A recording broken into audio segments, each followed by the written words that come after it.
आओ प्रेम की एक झील में नौका विहार करें।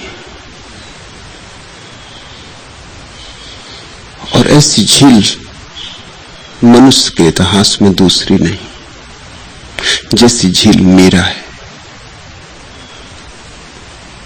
मानव सरोवर भी उतना स्वच्छ नहीं।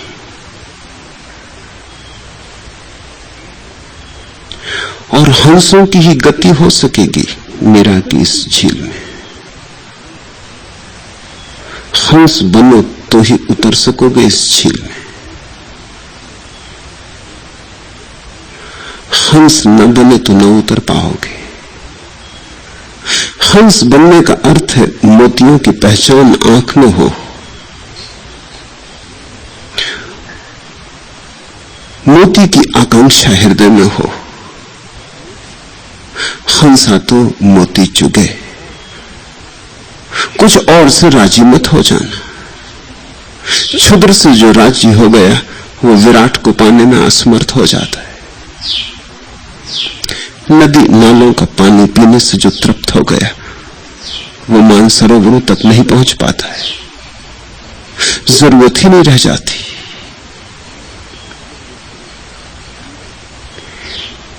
मीरा की इस झील में तुम्हें निमंत्रण देता हूं।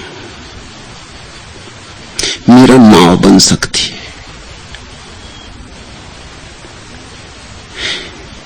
मीरा के शब्द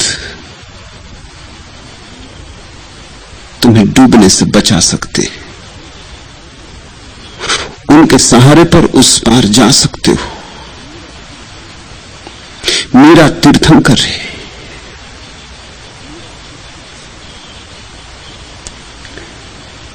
उसका शास्त्र प्रेम का शास्त्र है। शायद शास्त्र कहना भी ठीक नहीं। नारद ने भक्ति सूत्र कहे वह शास्त्र है। वहां तर्क है, व्यवस्था है, सूत्रबद्धता है। वहां भक्ति का दर्शन है। मेरा स्वयं भक्ति है। इसलिए तुम रेखाबद्ध तर्क न पाओगे। रेखाबद्ध तर्क वहां नहीं है। वहां तो हृदय में कौनती हुई बिजली है जो अपने आशियाने जलाने को तैयार होंगे। उनका ही संबंध जुड़ पाएगा। प्रेम से संबंध उन्हीं का जुड़ता है जो सोच विचार खोने को तैयार हो, जो सिर गंवाने को उत्सुक हो, उस मूल्य को जो नहीं चुका सकता है वो सोचे भक्ति के संबंध में, विचारे, लेकिन भक्त नहीं हो सकता।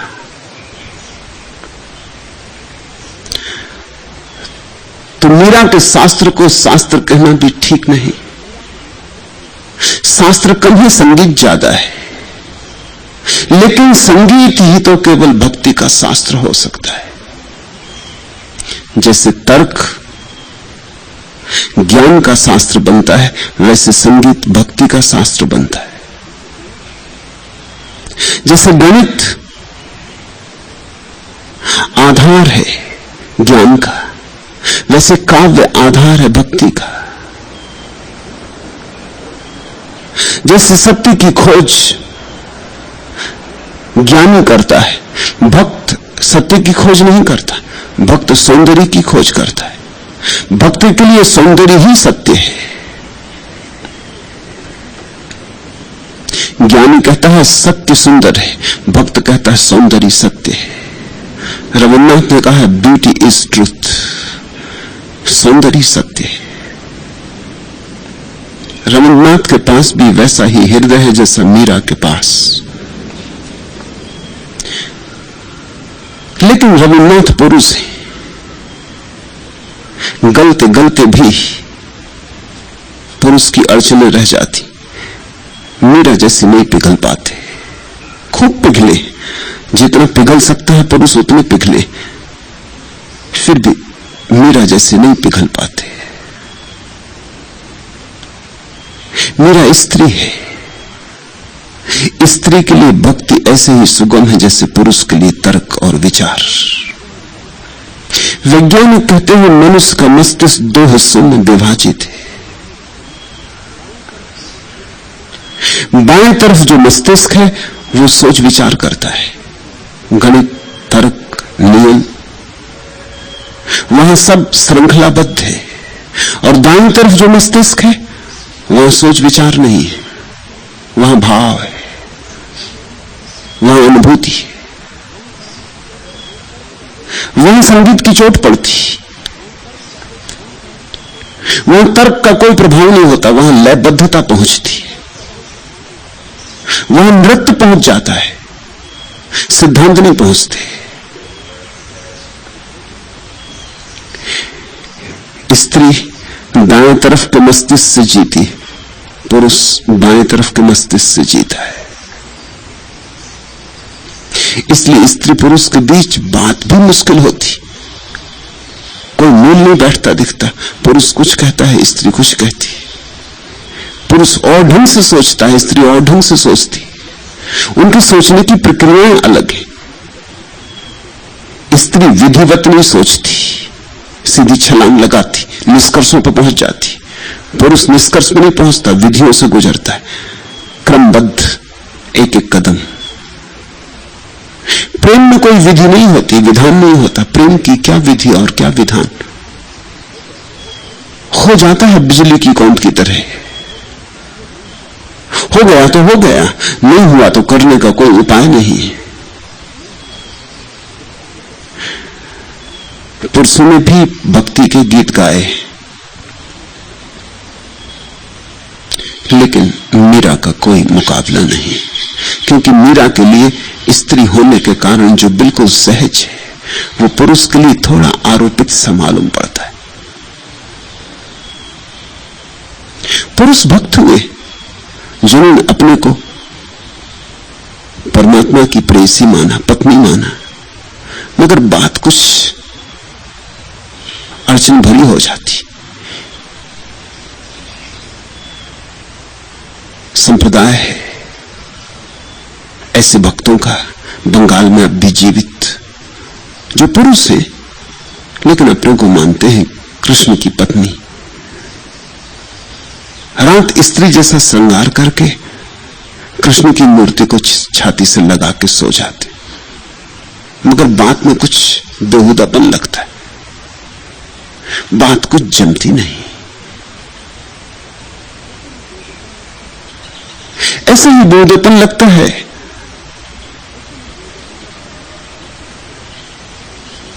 जैसे कि तुम जहां जो नहीं होना चाहिए उसे जबरदस्ती बिठाने की कोशिश करो तो लगे। पुरुष पुरुष है, उसके लिए स्त्री होना ढोंग ही होगा। भीतर तो वो जानेगा ही कि मैं पुरुष हूं, ऊपर से तुम स्त्री के वस्त्र भी पहन लो और कृष्ण की मूर्ति को हृदय से भी लगा लो, तब भी तुम भीतर के पुरुष को इतनी आसानी से खो ना सकोगे।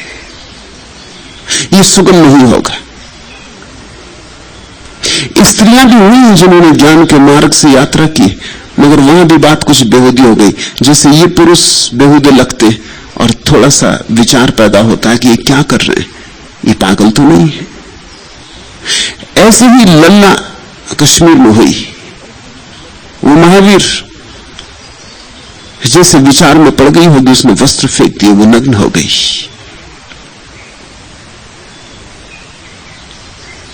लल्ला में भी थोड़ा सा कुछ अशोभन मालूम होता है। स्त्री अपने को छिपाती है, वो उसके लिए सहज है, वो उसकी गरिमा है। वो अपने को ऐसा उघाड़ती नहीं, ऐसा उघाड़ती है तो वैश्या हो जाती। लल्ला ने बड़ी हिम्मत की, फेंक दिए वस्त्र। असाधारण स्त्री रही होगी, लेकिन थोड़ी सी अस्वाभाविक मालूम होती है बात। महावीर के लिए नग्न खड़े हो जाना अस्वाभाविक नहीं लगता, बिल्कुल स्वाभाविक लगता है। ऐसी ही बात है, मीरा में जैसी सहज उद्भावना हुई है भक्ति की, कहीं भी नहीं है। भक्त और भी हुए, लेकिन सब मीरा से पीछे पड़ गए, पिछड़ गए। मीरा का तारा बहुत जगमगाता हुआ तारा है। आओ इस तारे की तरफ चलें।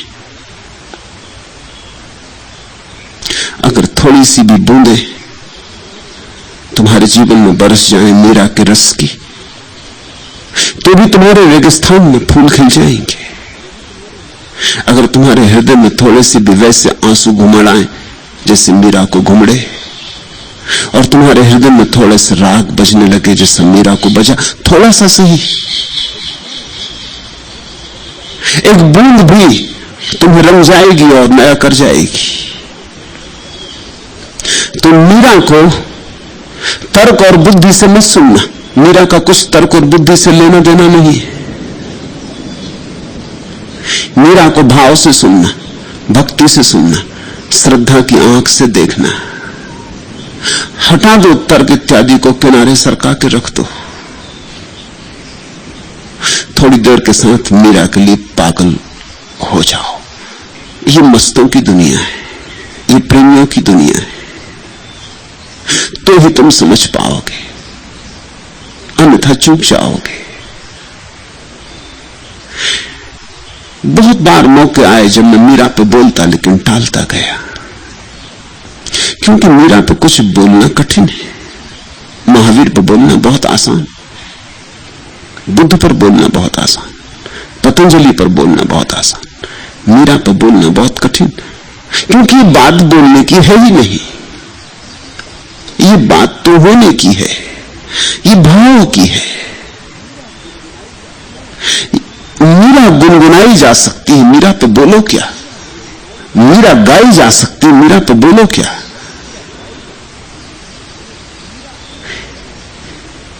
मीरा नाची जा सकती है, मीरा पे बोलो क्या। इसलिए तुमसे कहता हूं, आओ इस गौरी शंकर पर चढ़े, प्रेम के गौरी शंकर पर, इस ऊंचाई पर पंख फैलाएं। केवल वे ही उड़ पाने में समर्थ होंगे जो तर्क का बोझ एक तरफ हटा के रख देंगे।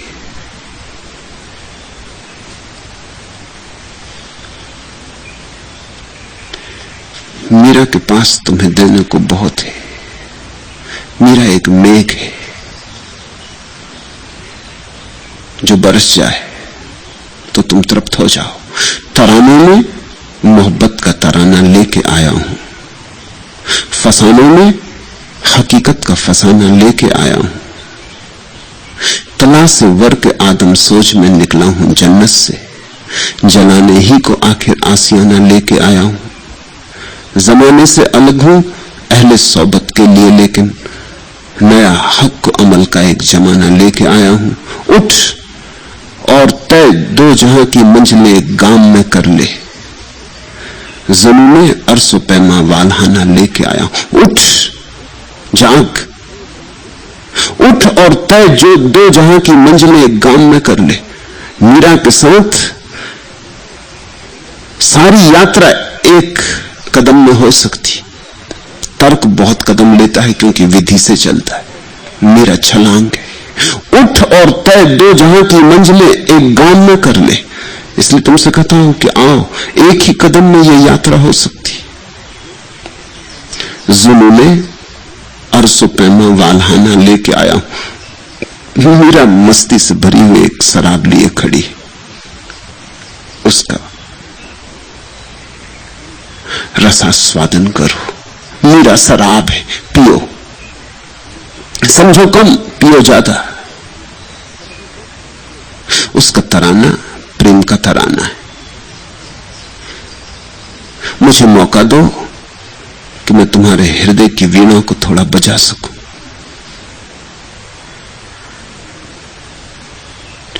तो ही तुम समझ पाओगे। ये मीरा के जो वचन हम सुनेंगे, चर्चा करेंगे, गुनगुनाएंगे, डूबेंगे, इन वचनों में ऊपर से कोई तारतम्य नहीं है। ये तो भक्त की अनुभूतियां हैं, लेकिन भीतर बड़ा तारतम्य है। ऊपर ऊपर कुछ ना दिखाई पड़ेगा कि इनमें क्या संबंध है। मीरा ने कोई रामचरितमानस नहीं लिखा है कि शुरू किया बालकांड से और चले। ये तो भाव की अराजक अभिव्यक्तियां हैं। जब उठा भाव गाया, जैसा उठा वैसा गाया। फिर ये लोगों के सामने भी गाई गई बातें नहीं है, ये तो उस परम प्यारे के सामने गाए गए गीत है। इन गीतों में सुधार भी नहीं किया गया है। कवि लिखता है तो खूब सुधार संशोधन करता है। ये तो कच्चे कोरे वैसे के वैसे, जैसे खदान से हीरे निकलते, तरासे नहीं गए, बेतरासे, अनगढ़। मीरा को फिक्र नहीं है आदमियों की कि इन गीतों में भूल चूक लगेगी, काव्य के नियम पूरे होंगे कि नहीं, मात्राएं ठीक बैठती कि नहीं, इस सब का कोई हिसाब नहीं। तुम जब अपने प्रेमी के सामने गीत गाते हो तो ये सब थोड़ी फिक्र रखते हो। प्रेमी तुम्हारा परीक्षक थोड़ी है। प्रेमी के सामने जब तुम गीत गाते हो तो तुम ये थोड़ी सोचते हो कि गीत भाषा की दृष्टि से, व्याकरण की दृष्टि से, मात्रा छंद की दृष्टि से पूरा है या नहीं। इतना ही देखते हो कि मेरा हृदय इस गीत में उड़ल रहा है या नहीं। जब शराब से भरी हुई प्याली हो तो प्याली का आकार कौन देखता है, किस आकार की। तो तुम पियोगे तो समझोगे और तारतम्य भी मिलेगा, लेकिन तारतम्य ऐसा रहेगा, ऊपर ऊपर से दिखाई नहीं पड़ेगा। जैसे गुलाब की झाड़ी पे बहुत से गुलाब के फूल खिले, ऊपर से तो कोई जोड़े दिखाई नहीं पड़ते, कोई छोटा है कोई बड़ा है। और अगर माली कुशल रहा हो तो कोई सफेद है और कोई लाल है और कोई पीला है। सब अलग अलग ढंग के खिले, लेकिन सब एक ही जड़ से जुड़े। वही जड़ तुम्हें दिखाई पड़ जाए तो तुम मीरा के साथ हो लोगे। इसके पहले कि हम मीरा के शब्दों में उतरे, मीरा के संबंध में कुछ बातें समझ लेनी जरूरी है। पहली बात, मीरा का कृष्ण से प्रेम मीरा की तरह शुरू नहीं हुआ। प्रेम का इतना अपूर्व भाव इस तरह शुरू हो भी नहीं सकता। ये कहानी पुरानी, ये मीरा कृष्ण की पुरानी गोपियों में से एक है। मीरा ने खुद भी इसकी घोषणा की है, लेकिन पंडित तो मानते नहीं, क्योंकि इसके लिए इतिहास का कोई प्रमाण नहीं है। मीरा ने खुद भी कहा है कि कृष्ण के समय में मैं उनकी एक गोपी थी, ललिता मेरा नाम था। मगर पंडित तो इसको टाल जाते हैं, ये बात कोई कह देते हैं किंवदंती है, कथा कहानी है। मैं ऐसा न कर सकूंगा, मैं पंडित नहीं हूं। और 1000 पंडित कहते हो तो उनकी मैं 2 कौड़ी की मानता हूं। मीरा खुद कहती है, उसे मैं स्वीकार करता हूं। सच झूठ का मुझे हिसाब भी नहीं लगाना है। बात के इतिहास होने न होने से कोई प्रयोजन भी नहीं है। मीरा का वक्तव्य मैं राजी हूं। मीरा जब खुद कहती है तो बात खत्म हो गई, फिर किसी और को इसमें और प्रश्न उठाने का प्रश्न नहीं उठना चाहिए। और जो इस तरह के प्रश्न उठाते हैं वो मीरा को समझ भी ना पाएंगे। अंग्रेजी में एक शब्द है डेजा वू, उसका अर्थ होता है पूर्व भाव की स्मृति का अचानक उठाना। कभी कभी तुम्हें भी डेजा वू होता है। कल रात ही एक युवा सन्यासी मुझसे बात कर रहा था। उसने बार बार मुझे पत्र लिखे। वो बड़ा परेशान था, परेशानी होगी ही। उसे कई बार ऐसा लगता है यहां इन गैरिक वस्त्रधारी सन्यासियों के साथ उठते बैठते चलते, कि जैसे पहले भी वो कभी ऐसी ही किसी स्थिति में रहा, पहले कभी किसी जन्म में। इससे बड़ी बेचैनी भी हो जाती। कभी कभी तो कोई घटना उसे ऐसी लगती है कि बिल्कुल फिर से दोहर रही, तो बेचैनी स्वाभाविक है, और पश्चिम से आया युवक है तो बेचैनी और स्वाभाविक है। उसने बहुत बार मुझे लिखा, कल वो विदा होने को आया था, वो जा रहा है वापस, तो मुझसे पूछने लगा, आपने कभी कुछ कहा नहीं कि मैं क्या करूं, मुझे बार बार ऐसा लगता है। तो उसे मैंने कहा कि डेजा वू, ये पूर्व भाव का स्मरण एक वास्तविकता है। बेचैन तो करेगी क्योंकि इससे तर्क का कोई संबंध नहीं जोड़ता। हम यहां नए नहीं हैं, हम यहां प्राचीन हैं, सनातन से। ऐसा कोई समय न था जब तुम न थे, ऐसा कोई समय न था जब मैं न था, ऐसा कोई समय न था, न ऐसा कोई कभी समय होगा जब तुम नहीं हो जाओगे। रहोगे रहोगे रहोगे, रूप बदलेंगे, ढंग बदलेंगे, शैलियां बदलेंगी, अस्तित्व शाश्वत है। जो शाश्वत है वही सत्य है। शेष जो बदलता जाता है वो तो केवल आवरण है, जैसे कोई वस्त्र बदल लेता। तो रामकृष्ण ने मरते वक्त कहा, रो मत, क्योंकि मैं केवल वस्त्र बदल रहा हूं। और रमन ने मरते वक्त कहा, जब किसी ने पूछा कि आप कहां चले जाएंगे, आप कहां जा रहे हैं, हमें छोड़ के कहां जा रहे हैं, तो उन्होंने कहा, बंद करो ये बकवास, मैं कहां जाऊंगा, मैं यहां था और यहीं रहूंगा। जाना कहां है? यही तो एकमात्र अस्तित्व है।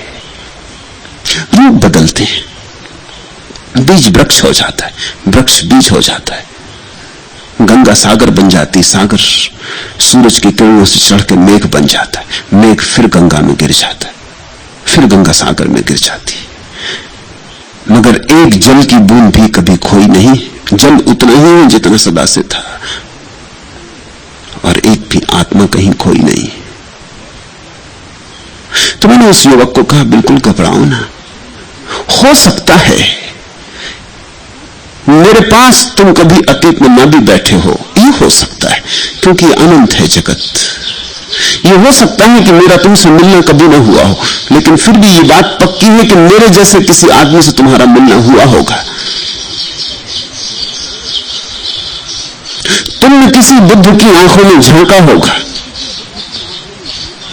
तुम किसी सदगुरु के चरणों में बैठे होगे। फिर वो कौन था, मोहम्मद था कि कृष्ण की क्राइस्ट, इससे कोई फर्क नहीं पड़ता, क्योंकि सदगुरुओं का स्वाद एक है और उनकी आंखों का दृश्य एक है। तो कभी कभी अगर तुम बुद्ध के साथ रहे हो 2500 साल पहले, तो मेरे पास बैठे बैठे एक क्षण को तुम अभिभूत हो जाओगे। एक क्षण को लगेगा ये तो फिर वैसे कुछ हो रहा है जैसे पहले हुआ है। एक क्षण को यहां से तुम विदा हो जाओगे और अतीत का दृश्य खुल जाएगा। कोई पर्दा जैसे पड़ा था और अचानक तुम पाओगे ये तो वही हो रहा है जो पहले हुआ। शायद कभी ऐसा भी हो सकता है कि मैं तुमसे जो शब्द कहूं वही शब्द तुमसे बुद्ध ने भी कहे हो। और यह भी संभव है कि कभी तुम मेरे साथ भी रहे हो। सभी कुछ संभव है, इस जगत में असंभव कुछ भी नहीं। मीरा ने कहा मैं ललिता थी, कृष्ण के साथ नाची, वृंदावन में कृष्ण के साथ गाई। ये प्रेम पुराना है, मीरा यही कह रही, ये प्रेम नया नहीं है। और इसकी शुरुआत जिस ढंग से हुई वो शुरुआत भी करती है साफ कि पंडित गलत होंगे, मीरा सही है। और पंडित कितने ही सही लगे फिर भी सही नहीं होते, क्योंकि उनके सोचने का ढंग ही बुनियाद से गलत होता है। वो प्रमाण मांगते।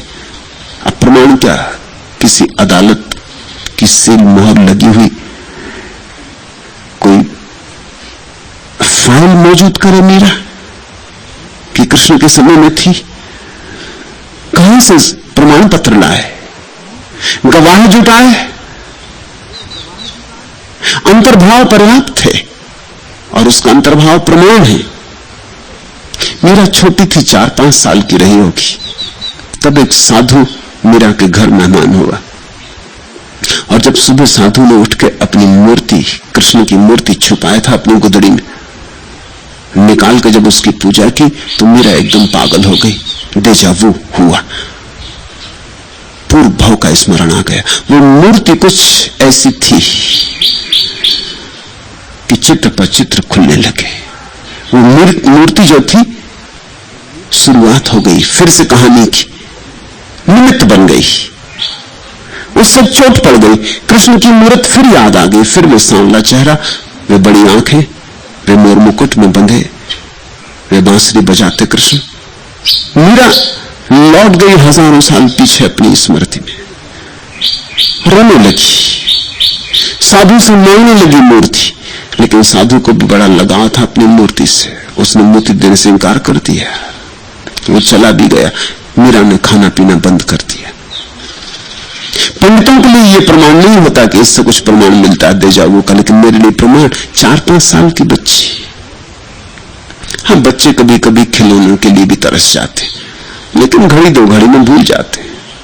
दिन भर बीत गया, ना उसने खाना खाया ना पानी पिया, उसकी आंखों से आंसू बहते रहे, वो रोती ही रही। उसके घर के लोग भी हैरान हुए कि अब क्या करें, साधु तो गया भी, कहां उसे खोजे और वो देगा इसकी भी संभावना कम है। और वो कृष्ण की मूर्त जरूर बड़ी प्यारी थी, घर के लोगों को भी लगी थी, उन्होंने भी बहुत मूर्तियां देखी थी, मगर उस मूर्ति में कुछ था जीवंत, कुछ था जागता हुआ। उस मूर्ति की तरंग ही और थी। जरूर किसी ने गढ़ी होगी प्रेम से, व्यवसाय के लिए नहीं, किसी ने गढ़ी होगी भाव से, किसी ने अपना सारी प्रार्थना, अपनी सारी पूजा उसमें ढालती होगी, या किसी ने जिसने कृष्ण को कभी देखा होगा उसने गढ़ी होगी। मगर बात कुछ ऐसी थी, मूर्ति कुछ ऐसी थी कि मीरा भूल ही गई, इस जगत को भूल ही गई। वो तो उस मूर्ति को लेकर रहेगी, नहीं तो मर जाएगी। ये विरह की शुरुआत हुई 4-5 साल की उम्र में। रात उस साधु ने सपना देखा, दूर दूसरे गांव में जाकर सोया था, रात सपना आया, कृष्ण खड़े, उन्होंने कहा कि मूर्ति जिसकी हो उसको लौटा दे, तूने रख ली बहुत दिन तक, ये अमानत थी, मगर ये तेरी नहीं, अब तू महक मत ढो, तू वापस जा, मूर्ति उस लड़की को दे दे, जिसकी हो उसको दे दे, उसकी थी, तेरी अमानत पूरी हो गई, तेरा काम पूरा हो गया, यहां तक तुझे पहुंचाना था वहां तक पहुंचा दे, बात खत्म हो गई। मूर्ति उसकी है जिसके हृदय में मूर्ति के लिए प्रेम है, और किसकी मूर्ति। साधु तो घबरा गया, कृष्ण तो कभी उसे दिखाई भी ना पड़े थे, वर्षों से प्रार्थना पूजा कर रहा था, वर्षों से इसी मूर्ति को लिए चलता था, फूल चढ़ाता था, घंटी बजाता था, कृष्ण कभी दिखाई नहीं पड़े थे।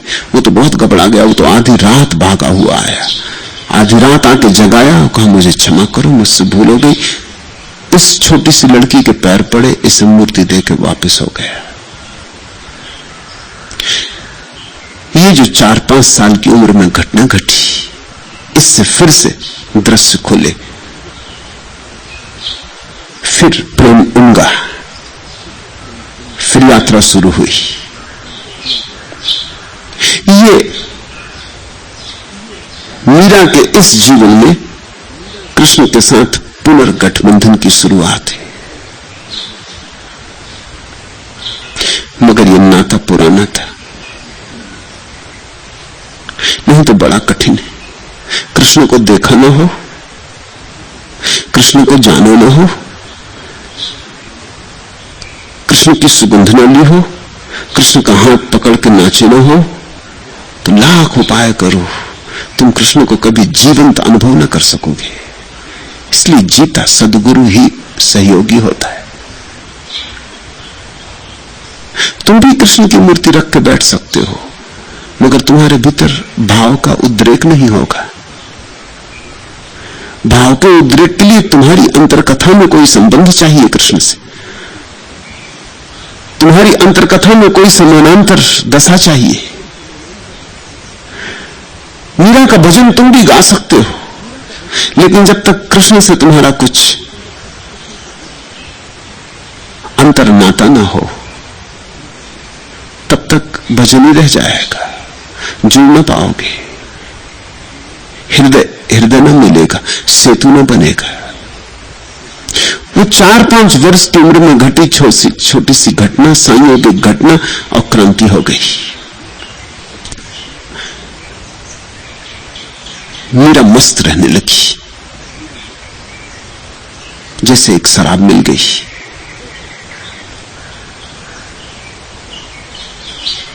2 वर्ष बाद पड़ोस में किसी का विवाह हुआ और ये 7-8 साल की लड़की ने पूछा अपनी मां को, सबका विवाह होता है, मेरा कब होगा और मेरा वर कौन है?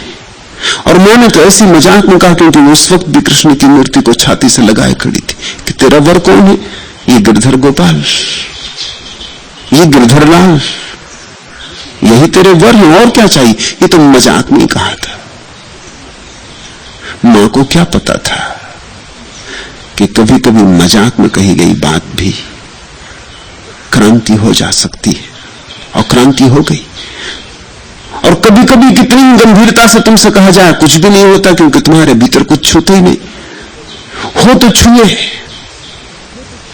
बीज को पत्थर पर फेंक दोगे तो अंकुरित नहीं होता, ठीक भूमि मिल जाए तो अंकुरित हो जाता है। वो ठीक भूमि थी, मां को भी पता नहीं था, सोचती थी कि बच्चे का खिलवाड़ है, कृष्ण एक खिलौना है, मिल गए हैं इसको, सुंदर मूर्ति है माना, तो नाचती गुनगुनाती रहती, ठीक है, अपनी उलझी रहती है, कुछ हर्जा भी नहीं।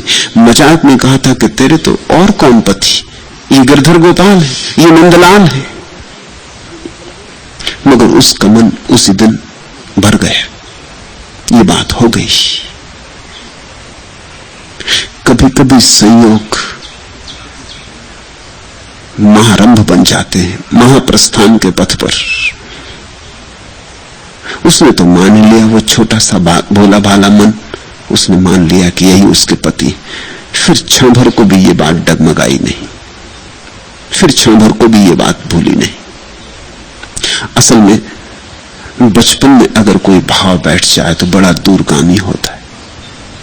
ये बात बैठ गई। उस दिन से उसने अपना सारा प्रेम कृष्ण पर उंडेल दिया। जितना तुम प्रेम उंडेलोगे उतने ही कृष्ण जीवित होते चले गए। पहले अकेली बात करती थी, फिर कृष्ण भी बात करने लगे। पहले अकेली डोलती थी, फिर कृष्ण भी डोलने लगे। ये नाता भक्त का और मूर्ति का ना रहा, भक्त और भगवान का हो गया। और इसके बाद कुछ घटनाएं घटी जो ख्याल में ले लेनी चाहिए, जो महत्वपूर्ण है। मीरा पर जिन लोगों ने किताबें लिखी है वो सब लिखते हैं दुर्भाग्य से मीरा की मां मर गई जब वो बहुत छोटी थी। फिर उसके बाबा ने उसे पाला, फिर बाबा मर गए। फिर 17-18 साल की उम्र में उसका विवाह किया गया। फिर उसके पति मर गए। फिर ससुर ने उसकी संभाल की और फिर ससुर भी मर गए। फिर पिता उसकी देखभाल की, फिर पिता भी मर गए। ऐसी 5 मृत्युएं हुई। जब मीरा कोई 32-33 साल की थी तब तक उसके जीवन में जो भी महत्वपूर्ण व्यक्ति थे सभी मर गए। जिनको भी उसने चाहा था, प्रेम किया था, वो सब मर गए। जो लोग मीरा पे किताबें लिखते हैं वो सब लिखते दुर्भाग्य से। मैं ऐसा नहीं कह सकता, ये सौभाग्य से ही हुआ। वो लिखते हैं दुर्भाग्य से क्योंकि मृत्यु को सभी लोग दुर्भाग्य मानते हैं, लेकिन यही तो मीरा के जन्म का कारण बना। जितना भी प्रेम कहीं था वो सब सिकुड़ता गया। सारा प्रेम गोपाल पर उमड़ता गया। मां से लगाव था, मां चल बसी। उतना प्रेम जो मां से उलझा था वो भी गोपाल के चरणों में रख दिया। फिर बाबा ने पाला, फिर बाबा चल बसे। उनसे प्रेम था वो भी गोपाल के चरणों में रख दिया। ऐसे संसार छोटा होता गया, सिकुड़ता गया और परमात्मा बड़ा होता गया। तो मैं नहीं कह सकता दुर्भाग्य से, मैं तो कहूंगा सौभाग्य से। क्योंकि मृत्यु का मेरे लिए कोई ऐसा भाव नहीं है मृत्यु के प्रति कि वो कोई आवश्यक रूप से अभिशाप है। सब तुम पे निर्भर है। मीरा ने उसका ठीक उपयोग कर लिया। जहां जहां से प्रेम उखड़ता गया, एक एक प्रेम पात्र जाने लगा, वो अपना उस प्रेम को परमात्मा में चढ़ाने लगी। अंतिम सूत्र था पिता का रहना। पिता भी चल बसे, पति भी चल बसे, पिता भी चल बसे। 5 मृत्युएं हो गई सतत। जगत से सारा संबंध टूट गया। उसने ठीक उपयोग कर लिया। जगत से टूटते हुए संबंधों को उसने जगत के प्रति वैराग्य बना लिया, और जगत से जो प्रेम मुक्त हो गया उसको परमात्मा के चरणों में चढ़ा दिया। वो कृष्ण के राग में डूब गई। और उन मृत्युओं ने एक और सौभाग्य का काम किया कि उन्होंने एक बात दिखा दी कि इस जगत में सब क्षणभंगुर है। अगर प्यारा खोजना हो तो शाश्वत में खोजो। यहां कुछ अपना नहीं, यहां भरमो मत, अपने को भरमाओ मत, भ्रमाओ मत। यहां सब छूट जाने वाला है। यहां मृत्यु ही मृत्यु फैली है, ये मरघट है। यहां बसने के इरादे मत करो, यहां कोई कभी बसा नहीं। अपनी आंख से देखा सबको जाते उसने। 32-33 साल की उम्र कोई बड़ी उम्र नहीं, जवान थी। जवानी में इतनी मौत घटी कि मौत का कांटा उसे ठीक ठीक साफ साफ दिखाई पड़ गया कि जीवन क्षणभंगुर है। और तब उसका मन यहां से विरक्त हो गया। जो यहां से विरक्त है वही परमात्मा में अनुरक्त हो सकता है।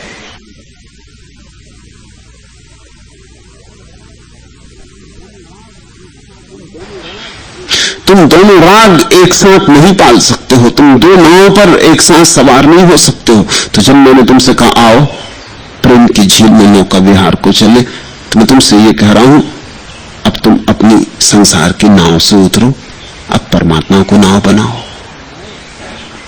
आओ प्रेम के गौरी शंकर पर चढ़े। तो मैं तुमसे ये कह रहा हूं अपनी अंधेरी घाटियों से लगाव छोड़ो, वहां मृत्यु के सिवाय और कोई भी नहीं। जिन्हें तुमने घर समझा है वो मरघट है, जिन्हें तुमने अपना समझा है साथ हो गया 2 क्षण का, राह पर सब अजनबी है। आज नहीं कल सब छूट जाएंगे।